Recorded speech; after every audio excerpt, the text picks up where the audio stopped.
54 days to election 2020. I'm Arba Kumson. Welcome to Election Brief here on your election headquarters. Coming up today, governing MPP triggers Article 97 of the Constitution, asking Fomena MP to abdicate his seat in Parliament after filing to seek re-election as an independent candidate. Today also, we continue with the future of Ghana's minority parties as the MPP-NDC duopoly remains strong. Will the 2020 polls revive the once invincible Convention People's Party as it now struggles to make a mark? I'm going to offer myself and my party in whose policies and programs I believe. Also, governing New Patriotic Party holds talks with OKADA riders in Accra, promising better jobs and a better life. We have got details as the riders demand the promises to be put on paper. So if Mr. Samuel Uku says that if MPP comes into power, they are going to give us cars, they are going to find other ways of getting us into work, we are very happy to hear that from him. Because all these plus the latest on the campaign trail, we are live on your DSTV channel 421, GoTV channel 144 on Facebook, Instagram and Twitter. We stream on myjoyonline.com. On YouTube, we are JoyNews TV. Stay tuned in.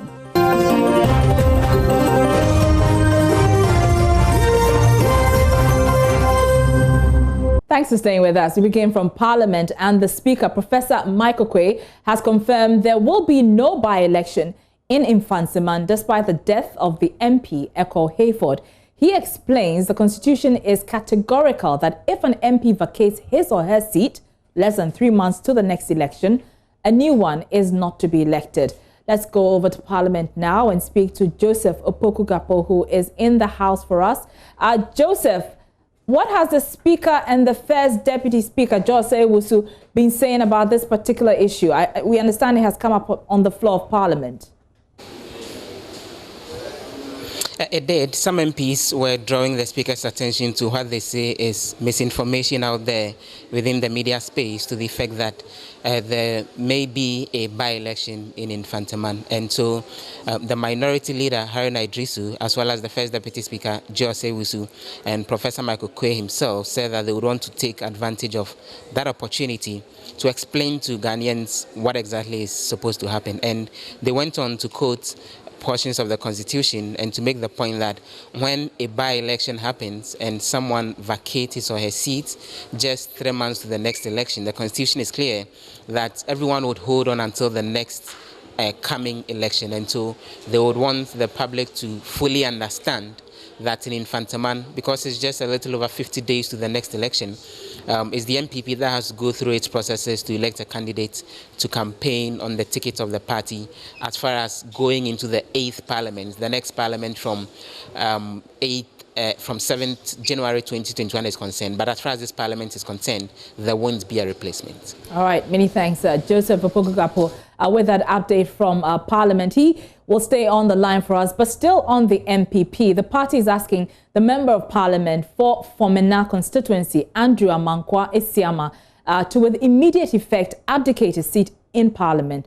The reason? Well, the party argues the MP automatically relinquished his seat after filing to seek re-election as an independent, citing Article 97 as the basis for the demand. The MP refused to contest in the party's primaries after alleging infractions in the voters' album. Let's listen to the party's General Secretary, John Bwedu. We've not yet received a response from the Speaker. What about your member who is in Parliament as your member of Parliament? We've not heard from him. Initially, this move was initiated by the regional party in Ashanti region. His attention was drawn to Article 3(9) of our Constitution. That says that a member of the party who stands as an independent candidate against the officially elected member of the party, or who joins or declares his or her support for another political party or for an independent candidate when the party has sponsored a candidate in a general or by-election, automatically forfeits his or her membership of the party. And his attention was drawn to this part of our Constitution. He was invited severally to explain to us and also draw his attention to the fact that if he decides to file against the official candidate of the party, he automatically forfeits his membership. So we are only drawing the attention and notifying the general public that all those who will also follow suit forfeit their membership automatically. I think that it is also clear that within 60 days to election, it will be difficult to, if a member resigns or dies or vacate his position, as in this case, to have a by-election. So that is clear. The only thing that we want to send across is that you join a party based on your understanding and your agreement of what the constitution of the party is. So you don't renege on that and decide to do things on your own. You also have the national constitution that also is clear that if you are elected to represent a party in parliament, you have no right to either decide to be an independent candidate or join any other party or even cross carpet. And this is clear. We've had several examples of it happening in our fourth Republican constitution and dispensation. I think that we just want to send a clear signal to all that the party is not going to countenance a situation where members of our party. So that's John Boedu, NPP General Secretary there. Well, some members of Parliament have been speaking to Joseph Opoku-Gakpo on this particular matter. Joseph is standing by first with Minority Leader Haruna Idrisu. Arising out of death, regrettable as his death is, by the provisions of Article 1126 of the Constitution, there is a time limit to the conduct of by-elections, and the combined effect of Article 1125 and 6 is clear by the ordinary meaning that there shall be no by-election in the Mfantsiman constituency. What we need to do is for the Electoral Commission to work with the New Patriotic Party to find a replacement of the candidate upon the fact that he died after filing within 10 days within the meaning of CI 127. That is all. Basic. But for an impression to be created by you, ladies and gentlemen of the media, that a candidate has so been determined for a by-election. Which by-election? So, Mfantsiman wouldn't have representation at least for the next 2 months. Is that fair to the people of Mfantsiman? That is what the Constitution contemplated and envisaged, that when the time period is too close to an election, you have barely 2 months to the election, and therefore, within the meaning of Article 112, there shall be no by-election. So Parliament, for the time being, will have to move on, recognizing that there is a loss of one important member until the conduct of the general elections of December 7th, 2020. So just for the purpose of education, so for example, in Formina, where the MP has left the party, for example, is that likely to be the case as well, that if even the seat is declared vacant, there as well a by-election wouldn't happen, regardless of the circumstance, whether death or by regular vacation of seats, there won't be by-election? We are studying the Formina case very well, and we are studying it within the meaning of Article 112, marrying it with the provisions of Article 94, whether he has become independent. He did not walk to Parliament as independent.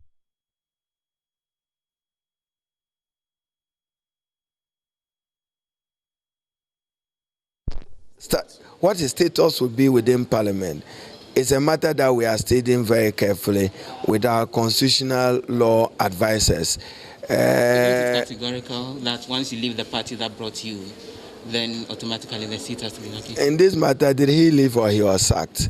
Leaving means he took a voluntary act. This is an involuntary act. That's why I say we are studying it. When we are conclusive with our finding, we make public what we think, whether he should be vacating his seat or he should continue to be a member of Parliament. I understand that there's some correspondence to the Speaker of Parliament. Have you seen it? I haven't seen it yet. Once we study it, we'll study it within the context of Article 112 and 94. The last thing I would ask, do MPs really need private police bodyguards, on them all through. Some say it's taking too many men off operational duties, up to 200, in the long term 800. That will to a certain extent have affect police operations. MPs are citizens of Ghana, basic.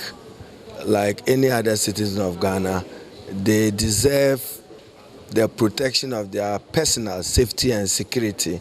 What Parliament is simply doing, arising out of a need, is to demand an elevation for the personal protection of MPs within the meaning of the privileges and facilities guaranteed them as Article 71 office holders. Should professors at the university be asking the same after one of their colleagues was also killed? They are citizens of Ghana. Thank you.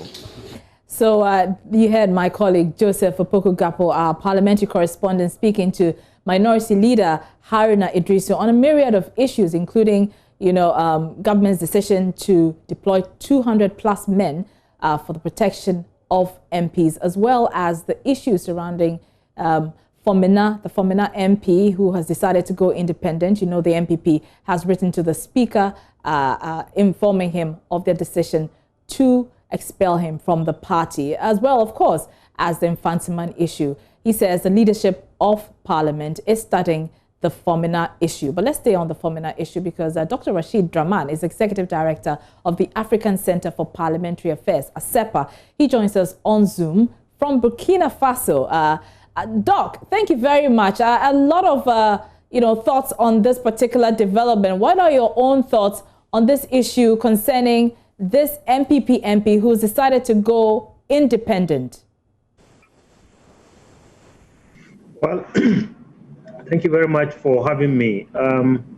I think he has violated a constitutional provision, and the only option I believe open to the MPP is what they have done, to write to the Speaker, the Right Honourable Speaker, to ask that the latter applies the rules as it were, in terms of making sure that he is taken out of Parliament. But we're told that he was in the House today. So if he indeed is still in the House, going on the floor, participating in parliamentary activities, who is he representing if he's no longer a member of the party? Well, maybe perhaps the communication hasn't gotten to the Right Honourable Speaker yet. It's one thing we see in this in the media, and it's another thing maybe having Parliament having officially received a letter and brought to the attention of the Right Honourable Speaker. So I'm just speculating that might be what the case might be. And my general comment on this is that look, we are a kind of law-abiding country, and if we have a constitution and there are provisions in the constitution, I think we shouldn't try to create chaos in our lawmaking body itself. I have seen many countries where situations like this have created, a chaotic kind of environment in a parliament, and then the parliament became ungovernable. At one point, you don't even know who belongs to which party. We don't want our parliament to descend to this level. So I think the action being taken by the party is very much in the right direction. All right, and per the parliamentary procedure, what happens next if, with this a letter that the MPP has sent to the Speaker informing him of the party's decision, what happens next per parliamentary practice? Well, per parliamentary practice, I think what happens next is that, as you were saying, why is he in the House today? For instance, if the letter and the communication is acted upon, then he has no right to be in the House. I mean, and if he refuses and shows up there, I think the marshals are there, and that's a role that they play. Of course, I mean, there are various procedures in terms of Parliament notifying the Electoral Commission and other related bodies about the vacancy that exists in Parliament, and then the necessary processes are taken to make sure that this vacancy is filled. As you know, everybody has to be represented. All the constituencies in Ghana have to have a representation, and we can't have a situation where even if it is 2 weeks to election, a seat is vacant for one reason or the other. But as the Speaker indicated earlier, with 2 weeks to the election, or less than 2 months to the election, we cannot hold a by-election. So if he's not in the House, if he's been expelled by his party, who then represents the constituents? Well, I guess if the Speaker, I haven't heard this, if the Speaker has said that because it's 2 months to elections, general elections, we cannot have by-elections, I have not heard that. But if that's what the Speaker says, then we have a situation where one circumstance that we are dealing with, one situation that we are dealing with is coming to complicate this. And in that case, there will be all kinds of interpretations constitutionally, and the constitutional lawyers would have to be the ones speaking to this. All right. Many thanks. Dr. Dramana, he is a parliamentary expert, bringing his thoughts there.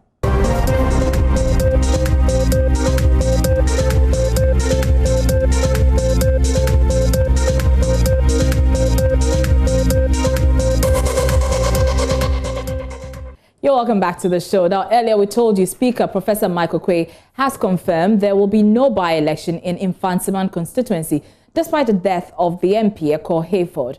There had been questions raised about the possibility of holding a by-election with just 2 months or just under 2 months to the December polls. But the Speaker has put that to rest. Well, this is not the first time the party has made such a decision. I'm talking about the MPP decision to allow the wife of Mr. Hayford to contest the seat. The MP for Ayawaso West Wogon, Lydia Al-Hassan, was chosen by the MPP to contest the by-election in that constituency after her husband, Emmanuel Tremanting Ijako, died in 2018. There's also the Shai Osudoku example, Linda Akwele Oklu, who was a wife of William Oklu.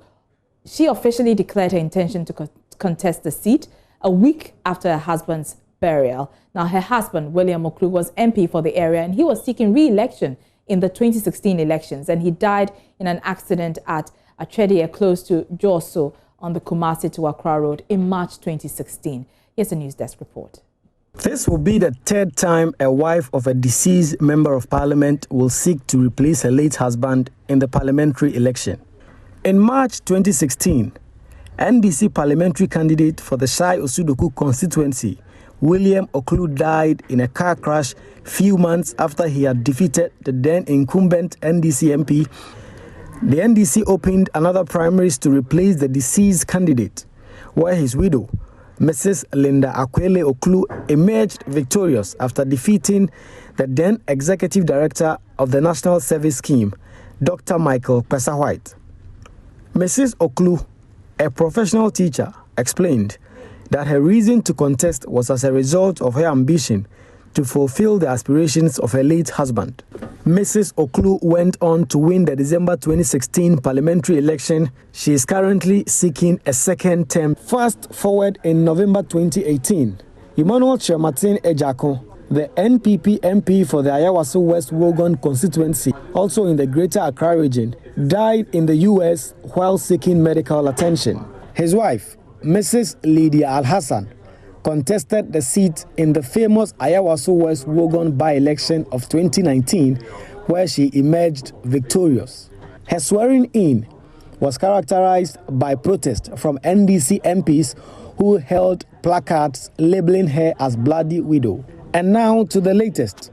NPP General Secretary John Boadu says the party has settled on Mrs. Ophelia Hayford, wife of deceased MP, to succeed Mr. Eko Kwansa in the Infantsiman constituency. The whole constituency leadership and party deem it fit that we should let the wife continue. Mr. Kwansa was shot by suspected highway robbers in the early hours of October 9 while returning from a campaign trip in the central region. Mrs. Ophelia Hayford, an assistant superintendent of police, has since Tuesday, October 13th, resigned from the Ghana Police Service to accept this news. Now, on Thursday, minority political parties in Ghana will lock horns as they debate and share their policies and ideas on how they intend to govern the nation, if they win power, that is. In our build-up to this debate, today, your election headquarters hears from the All People's Congress flag bearer, Hassan Ayaraga, who is promising an efficient national data system. APC will put in a national data system that will capture details of every Ghanaian, from your fingerprint, from your facial recognition, from your, details, where you work, and put cameras all over the country in order to beef up security. Isn't that what the MPP is doing already? I don't know what they are doing. I'm telling you what I'm going to do. We've seen some cameras in town. I don't know how many. When it comes to the national data system you refer to, they've talked about the Ghana card, they've talked about integrating all these DVLA card, Senate card, and everything. They said that that's what they want to do. These are not data. They talk about digitization these as are the well. Cards. These are not. There's a difference between issuing a card and having a data. The card has your data in the system. No. Okay, help us understand your data system. The national data system of the APC is a special database that has features of every Ghanaian, from your workplace, from your blood group, from your fingerprint, facial recognition, the number of cars you have, where you live, the number of wives you have, how many children you have, how many properties you have. The number of husbands you have too. I don't know whether you have 10 husbands, or the number of girlfriends, that's your cup of tea. Mm-hmm. But I'm telling you that this is what we want to do. I see. And when we have that, we have a perfect picture and details of every Ghanaian. A data system means more than an institution like Ghana card. Okay. Ghana card institution, they issue card. Okay. Data system is like monitoring and having details of everybody. Look, when you go to the bank and take 5,000, it will definitely reflect in the system that you, Akusi, has gone to take 5,000 Ghana cedis. Okay. And we have proper information of you, your fingerprint.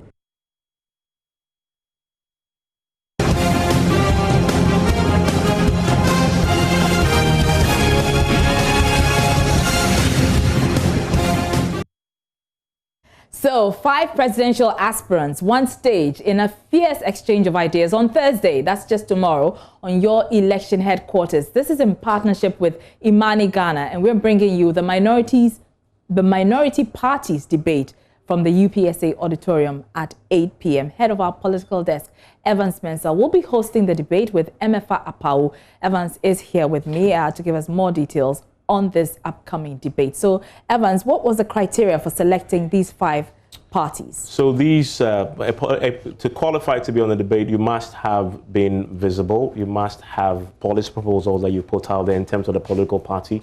And you, in essence, must have shown over the period that you are indeed engaging the people who, of course, you'll be seeking their votes on election day. And if you look at the CPP, IVOR GREENSTREET, Hassan Ayaraga himself, who, if you quite look at him, he's actually been doing a lot of pushing his stuff out there. He's been talking a lot about some of the things you want to do. You may disagree that some of them sounds over the top, but at least he has a certain blueprint that he's following. That is a criteria. Some of them, of course, didn't qualify, like NDP. Some have said, why don't you have the Nakunola Juma Rawlings on it? Until she filed, I mean, there virtually was absolutely nothing about the NDP.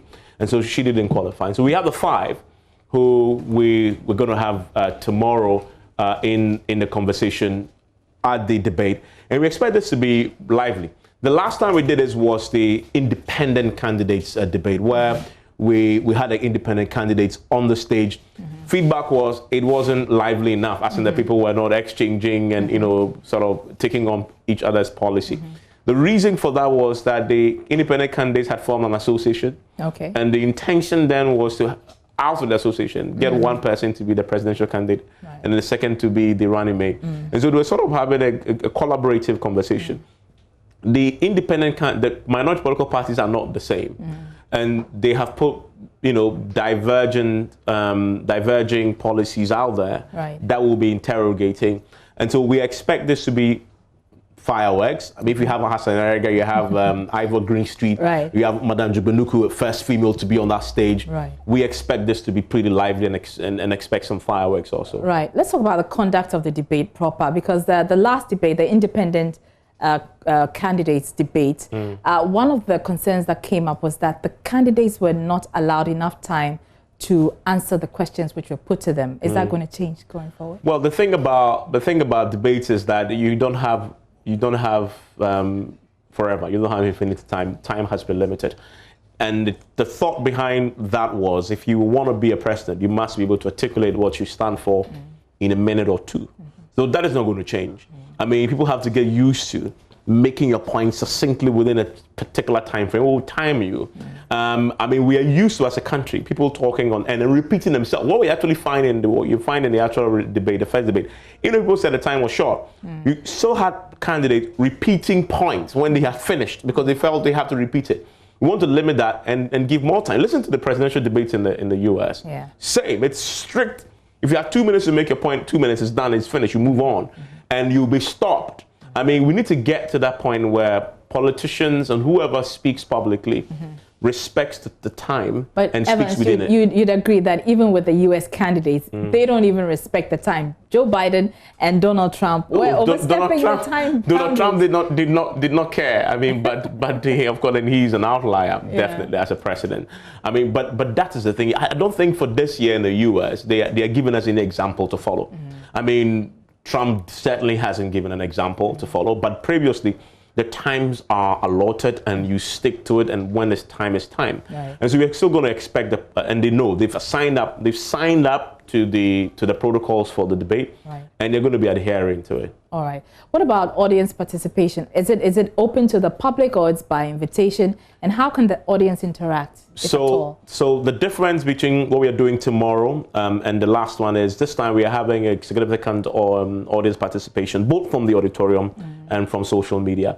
So we are setting aside about 20 or so minutes where audiences can come to the microphone and ask the question of them. And then we're also going to, whilst the debate is going on, we'll be sort of harvesting comments from social media that will read and project for everybody to see to the candidates who also sort of respond. So we're going to have a significant audience participation tomorrow, both in the auditorium and on social media. In terms of invitation and how you can be in the auditorium, it's by invitation only. But you could get to watch on all our platforms. We're going to be live here on the JoyNews channel, Joy 99.7 FM on radio, Love FM in Kumasi, all our social media platforms, YouTube, Facebook, and myjoyland.com. And it's an 8 p.m. to 10:30. 10:30 p.m. There's a 30 minutes more that we've added from the last time. That's great. I'm sure it's from feedback we got the last time. Right? Very quickly before you go, just for those who don't understand the rationale of this particular debate, tell us why we're doing this. The two main parties say they don't want to debate, but there's been a clamor, if you see, for people who are seeking to lead us to be on a stage so they can be interrogated. So if they aren't going to debate, we must create the space for the alternative views to be heard, and that's what we are doing in essence. With independent candidates debating, some great ideas came up. We think that the minority political parties, PNC, CPP, PPP, and others, they are also putting out ideas that are alternative ideas to what the two parties are proposing. And they must have the space to articulate. Haven't you all complained that we don't have a third force? Part of that problem is that we, the media, haven't given the space, enough space to the other political parties to express their opinions. So people who may not know may get, I guess, a sense of what they also stand for. Should the blame be laid squarely at the doors of the media? Because, I mean, there are also criticisms of these parties themselves that they're not very organized, perhaps because they don't have the logistics or the funding. But, I mean, there's that concern as well. I agree. I mean, for a media person, you are only interested in what the numbers say, right? And what the ratings and audience share. That's the most important consideration for you. Right. And so the parties themselves have shot themselves in the foot by not being as useful to their constituents, and when I want to say constituents, the people who follow them, in order to, in the sense of investing in making themselves credible. They haven't made themselves credible enough, and so, like PNC had been, they were fighting a lot until recently that they elected a presidential candidate with just a few weeks to an election. Right. I mean, so clearly that's a problem. But the other problem is that we haven't. You cannot blame the media solely, but you cannot also say we haven't been part of the blame. We can't take part of the blame in terms of giving them the space to also articulate what they stand for. So that debate is coming off tomorrow at the UPSA Auditorium from 8 o'clock to 10:30. Okay, and it's live on all our channels, social media handles. Absolutely. Okay, very quickly before you go, I know that tonight you're also going to be interrogating the policies of the two main parties. Tell us about that. So this is the manifesto tracker we do every Wednesday on the PM Express, and tonight we are talking about the housing sector. So there's a housing sector debate, and picking from the manifestos. We start with the analysis. We with our friends from Imani and us have sat down. We've developed a very interesting analysis of the both parties' interventions in the manifesto on housing. It's going to be very riveting. We're going to be challenging which policy, for proposal, which party has designed proposals that meet people's needs, address the actual challenge of housing, or are they missing the point? And on the back of that analysis, we're going to have the housing minister, Atacha, and then we're going to have the minority spokesperson on housing, Mr. Bejra, here in the studio to take the questions. You've seen what has happened. Last week was explosive. You watched it with the two women. Yes. My toughest social protection issues. Yes. I thought social protection was going to be one of those things I breezed through. Exactly. It didn't turn out so. Yeah. It was fireworks. It was serious. Yeah, it was crazy. And so expect tonight to be the same because housing is it affects. Yes, everybody. definitely. There's a great housing deficit in this country. Yeah. Okay, we'll be looking forward to that. Thank you so much. That's Evans Mensah. He's head of our political desk here at Joy News. But speaking of minority parties, the unmistakable red cockerel in its party flag signaled a new dawn in the political history of Ghana. Starting only as a breakaway from the elitist UGCC, the Convention People's Party grew its base to become the most powerful political institution in Ghana's First Republic. Having led the charge for the country's independence in 1957, the remains of the once invincible CPP leaves much to be desired. Well, ahead of the December polls, your election headquarters puts the lens on the minority parties and assesses their prospects beyond the latent roles they play in pushing elections into runoffs. Today, we pitch camp at Nkrumah's CPP. Manuel Coranting reports.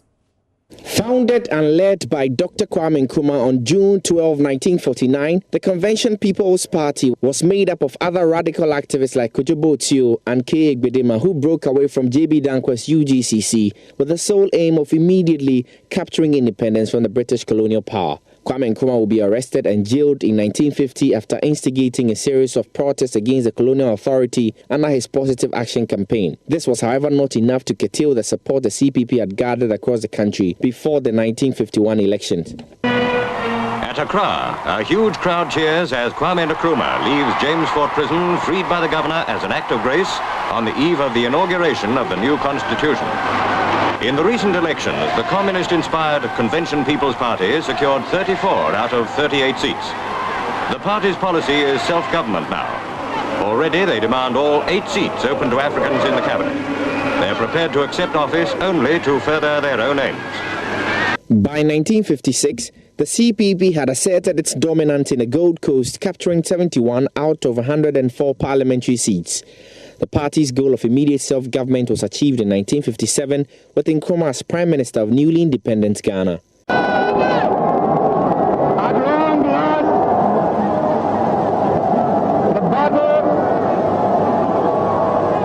has ended.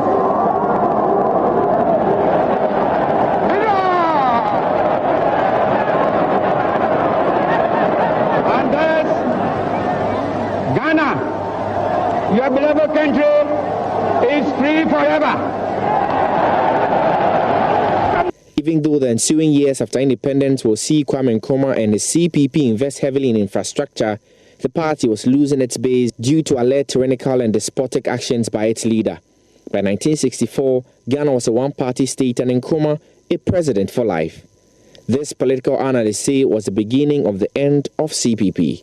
First, the 1966 coup. Completely because of the things that had happened in Ghana and because of the tyranny and the despotism of Kwame Nkrumah, the deposed president.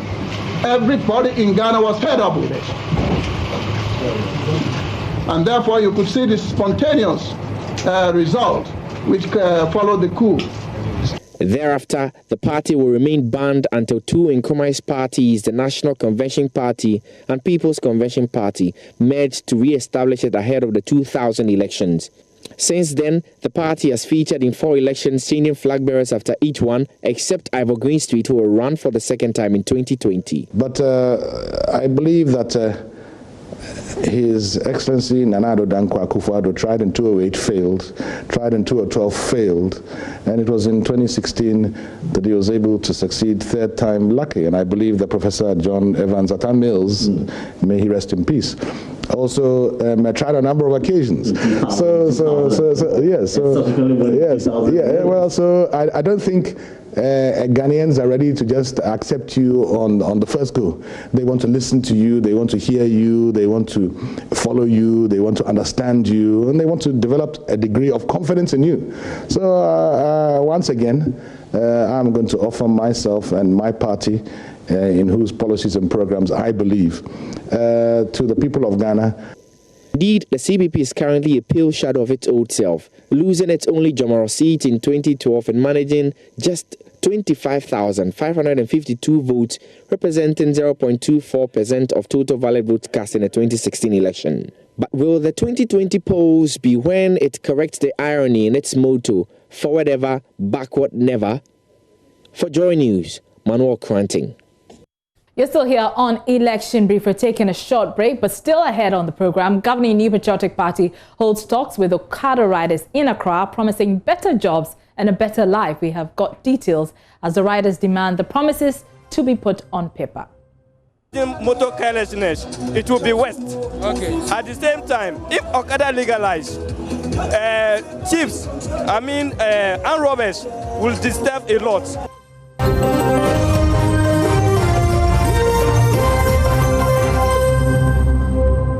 You're welcome back. Let's hit the campaign trail now. And NDC flag bearer John Dramani Mahama is beginning a 5-day tour of the central region today. Mr. Mahama is also expected to visit the family of the deceased Member of Parliament for Infantsiman in Mankisim, Eko Kwanzaa Hayford.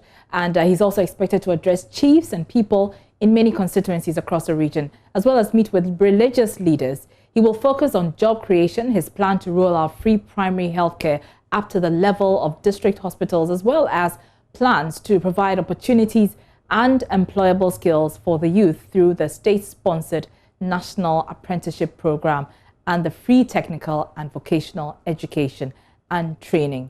In the last few hours, Mr. Mahama has been interacting with canoe owners, fishermen and fishmongers at Nyanyano.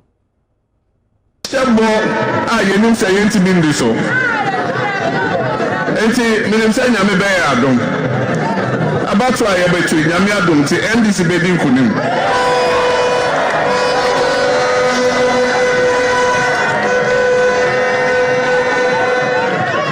ye din kunim so Ghana for nim say NDC for ni punto hene yen ye yi akwan e che government bia yen ye asi ayansa bia e che government bia.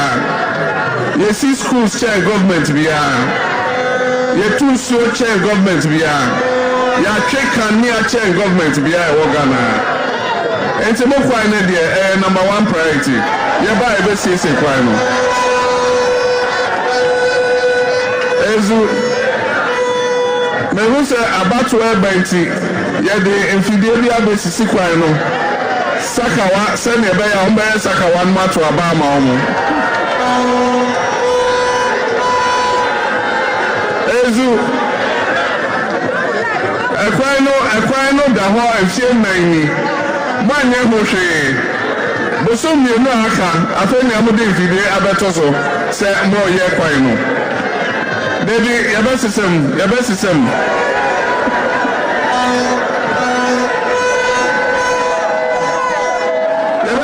na NDC abe kwan no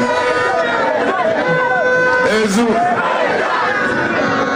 Abraham wa baimu yesi cold store fefe ema farifo no se na be ya omukopo na mo de nam ne ba na mo ntimi anton a na mo ti agogu cold store no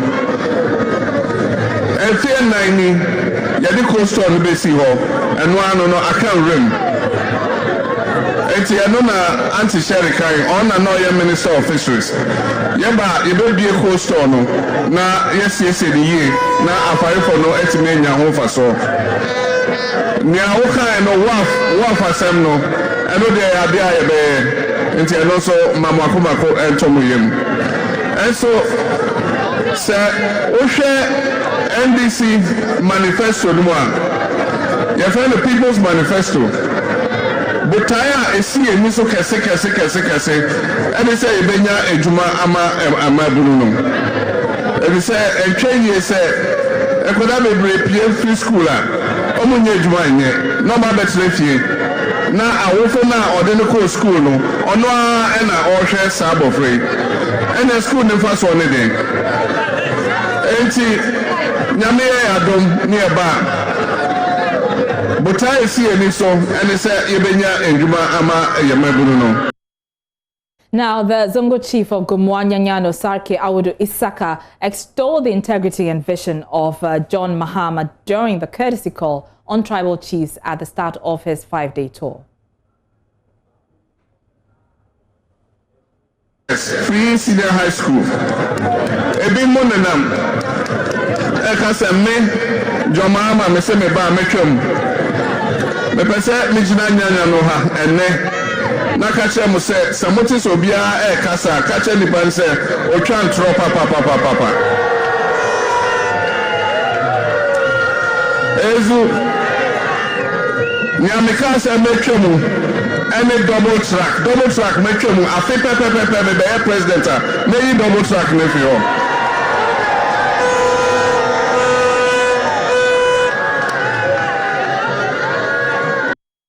Well, the NDC flag bearer is expected to wrap up his tour of the Central Region on Sunday. You're still here on Election Brief with me, Arba Kumson. Now, let's still stay on the NDC, this time on the General Secretary Johnson Asedu Nketia. He's been campaigning in the Amansie South District of the Ashanti region, and he's promising the people if the NDC wins the presidential election on December 7, they will fix the deplorable roads in the area. Well, the road network covering Manso Edubia, Manso Keniago and its environs is one of the poorest in the Ashanti region. Mr. Asedu Nketia says if given the nod, the NDC government will construct roads with motorcycle lanes for the people. Prince Apia has been following the team and now reports.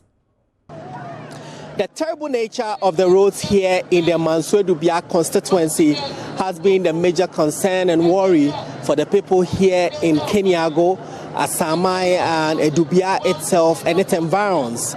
They say that is going to influence their votes come 2020 December elections. Now, we baby cry so this year because was no my and I am saying now say a question and I didn't cry. But I say can say I better continue. Dear quality in here pass a see man so I say man so some my quality in here pass and one is the media men quality I make so they are to abano. Timinya into yes remo general mosquito. Oh Mahama, somebody wire quiet the Mufras, yes, Abria, Namosha Kwan, who has some and Kamaye, near to you with the Bayamo. Because MPP Krana or Musitino, or Ma Kwana Dawa, because Sabri, you need Buafu be a Yampu, why you will be a wire or Kwano.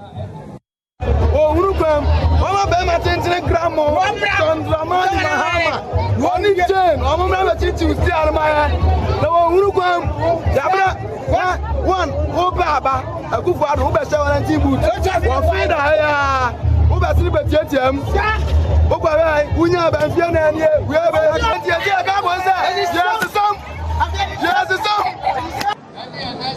Their concern was summed up by their chief, who also called on politicians to not forget their promises they make to the people. Yakwa free bus and J bus a bear at Yanani.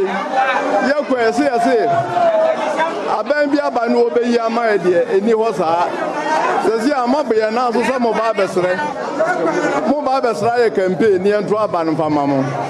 Yabaya from Mudiana. Now, see, you and us and Yamikra, don't ask them when you're a bit now. And now, the episode of Betuman, down with the other say, Yakwa cry, Ghana, a cry home.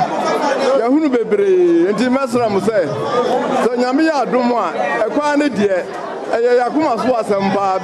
Today, Johnson Asedu Nketia, the General Secretary of the NDC, is here campaigning and telling the people they are going to fix the roads and even create bicycle and cycle lanes as a modern way of construction of roads here in the country. Enunti meba mede madam fubitra kaimu yeba no afa kwa no so asi enti santimamu pani anam say santimamu no santimamu pa no amansia pa so no yani monto aba mai no se wakota de kakra bi wo district ha NDC insano adwuma amanyo something say don't know ubo ni mu na anyada no ada na akire no abo hoso awe. But all that he needs is that the people here commit to vote for them come 2020 December. Will this affect the voting pattern of the people come December? Time will tell. My name is Prince Apia reporting from Manso, Kenyago, in the Ashanti region. All right, Prince Apia is still on that campaign tour. Let's go on the line and speak to him for an update of that tour. Prince, where has the campaign taken you today, and what has Mr. Asiedu Nketia been saying? Yes, about the campaign taking us to the Ejra Dumase district of the Ashanti region. This place is predominant farming community where most of the people here are farmers. Mr. Asiedu Nketia first went to the palace of the office community where he met some of the chiefs, and over there he mentioned that the NDC are going to establish an institution which is going to help traditional leaders to be trained in alternative district resolutions. We believe that this is going to help address the number of the normal pressure on the court system. And from there, he sought for blessings to continue the tour. And as I speak to you, the General Secretary will meet some of the residents and the youth of the Ejra community. And over there on one of the school parks, he mentioned that he has realized that because they are farmers here, they have challenges with the weighing scale and the weighing materials for their produce here, especially cocoa and maize. So what they are going to do when they come to power is to ensure that the weighing scale is going to be reduced and the weighing reduced and standardized, so that the farmers are going to benefit from their produce and the hard work on the farm. Again, he continued with the issue of the OKADA and creating to ensure that the OKADA reduces accidents in the country. So what he said is that when it comes to power, just like what is mentioned in Manso, they are going to construct modern roads. And modern roads, they are going to create cycle and bicycle lanes, which will ensure that the road accidents that occur as a result of motorcycles and OKADA on the road will be reduced. And the OKADA drivers are also going to enjoy their business as OKADA commercial drivers. Right. And that is what is happening here in the right. Now, Prince, very quickly, yesterday we were told that Mr. Mahama's running mate, Professor Nana Jane Opoku-Agyeman, will be joining Mr. Asiedu Nketia for that Ashanti regional campaign. Has she joined him, or when is she expected to join him? Yes, we are told that she was expected to join the campaign on Thursday. And so that is what the people here are waiting for. Right. But today it has been Johnson Stephen Ketia and Mr. Osupono and other regional executives are leading the campaign. Very well. Many thanks, Prince Apia, with that update on Johnson Asiedu Nketia's tour of the Ashanti region. Now let's turn our attention on the MPP, and the party has initiated what it says will be a series of engagements with commercial motorbike riders who use their vehicles to convey passengers. The policy is in sharp contrast with the opposition NDC's promise to legalize the operations. At a meeting with the party Tuesday, the Greater Accra OKADA Riders Association explained why they cannot abandon the trade. President of the association, Issa Abubakar, highlighted challenges facing their business and asked the MPP to come clear on their plan for the business and their members.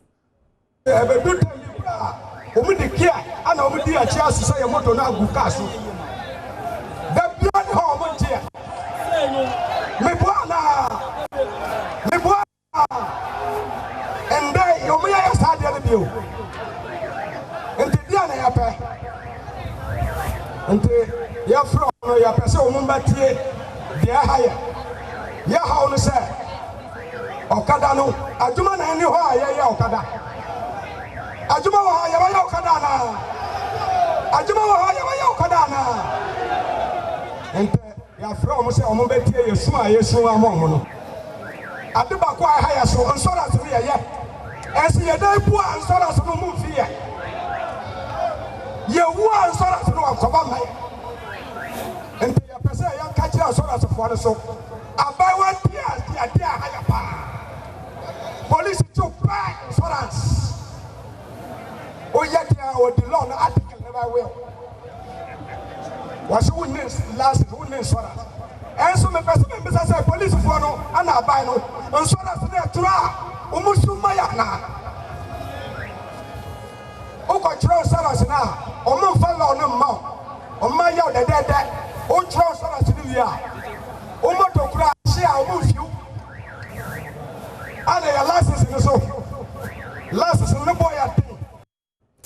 Well, national organizer of the MPP, Samuel Oku, says the party will roll out a leasing policy under the National Transport Recapitalization Program to help them purchase cars while providing other job opportunities. NPP, if you could promises here, make it here, before cars or the school feeding, or the buy, or the health insurance, or the buy, or the free maternal care, or the buy.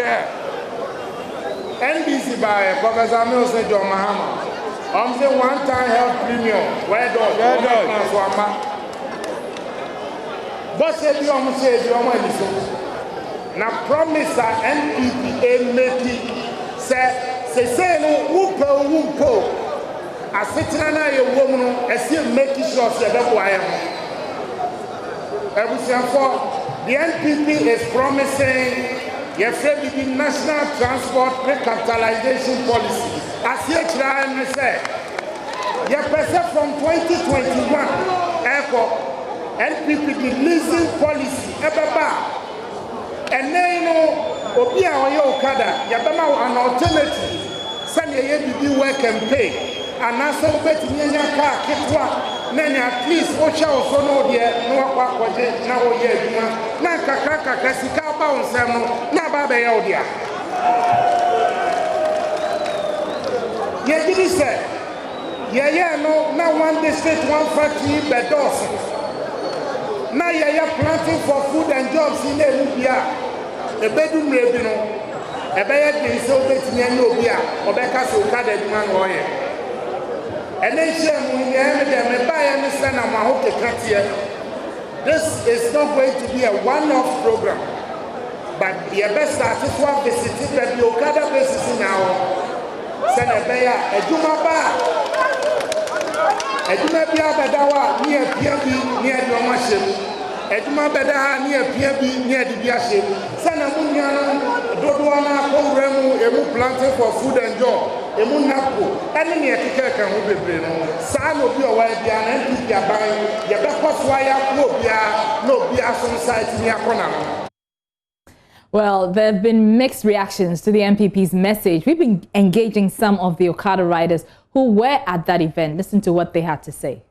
If Mr. Samuel Oku says that if MPP comes into power, they are going to give us cars, they are going to find other ways of getting us into work, we are very happy to hear that from him, because not that we like OKADA, but the issue of unemployment is the reason why we are into the OKADA business. But you know what? The extortion of the police is our problem here. So now they should start it now for us to know that they will actually do what they said they will do. How long have you done this? Okay, I've been in the OKADA business for about 3-5 years now. Okay, what's the level of education? Yes, I have HND in purchasing and supply. Okay, yes. From which technical university? Accra Technical University. Okay. I'm from Accra Technical University. And then I do this, I'm a living testimony of OKADA business. For God and man, okay? Fine. When they came and they said they will give us a car, could you imagine the more traffic that will dominate in the country, okay? Fine. But my problem is they should legalize OKADA for us, okay? It's given by laws, you follow the law. Other than give us a t-shirt to wear with a number, we obey the traffic regulations. That's all. That's my headache, bro. That's my headache. So I'm pleading the government that should come to our aid. That the cars that Baromia was saying that he will give us on loan. Not all of us can afford that car. Unfortunately, that's all time has for us. We have to wrap it up right now. My name is Arba Kumson. Of course, you can catch us every day, 1:30 to 2:30 on your Joy News channel. This is your election headquarters. Also remember that this program is streamed live on myjoyonline.com. Continue to watch our programs. Have a good afternoon.